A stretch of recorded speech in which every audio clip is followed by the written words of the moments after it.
Welcome to the Automated Daily Space News Edition, the podcast created by generative AI.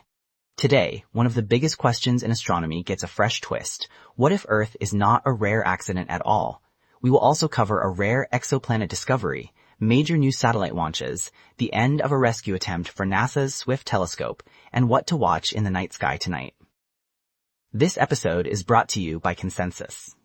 Consensus uses AI to help you find and understand research papers, and you can get a free month. Find the link in the episode notes. First up, a fascinating result from planetary science. New modeling work suggests that Earth may not be a cosmic fluke after all. Researchers ran solar system formation simulations with more randomized starting conditions and found that Earth-like planets at roughly Earth's distance from a sun-like star can emerge naturally. That does not mean every rocky planet becomes another Earth, but it does strengthen the idea that habitable zone worlds may be common across the galaxy. Staying with planets, astronomers have also reported a rare gas giant exoplanet found through gravitational microlensing. That technique works when the gravity of a foreground star briefly bends and magnifies the light from a more distant star, revealing the presence of a planet. Microlensing detections like this are unusual and valuable because they can uncover worlds that other methods often miss, especially planets farther from their stars. In launch news, SpaceX continues its relentless Starlink pace. The Starlink 1039 mission included the 2000th Starlink satellite launched in 2026, a striking reminder of how quickly low Earth orbit is filling with communications infrastructure. For supporters, it is a story about global connectivity.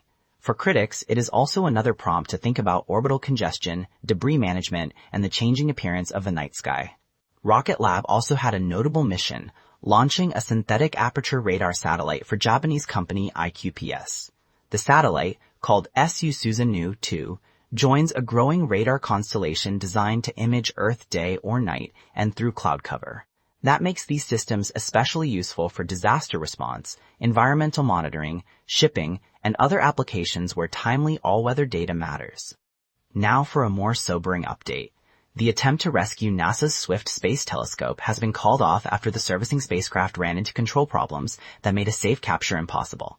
Swift has spent more than 2 decades studying gamma-ray bursts and other high-energy events, so its eventual re-entry later this year will mark the loss of a major scientific workhorse. Even so, the mission may still provide lessons that help future orbital servicing efforts succeed. And finally, tonight's sky has some excellent reasons to look up. The moon is making a close pass by Antares, the bright red star in Scorpius, creating a striking pairing for casual observers and binocular users. Telescope users can also check in on Saturn and its moons, including Titan and Dione, for a nice bit of celestial choreography.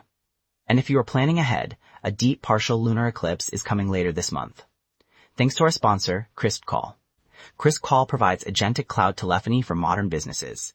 Find the link in the episode notes. That is your latest space news update from the Automated Daily. Space never stands still, and neither does our view of it. Join us again soon for more astronomy, exploration, and cosmic discoveries.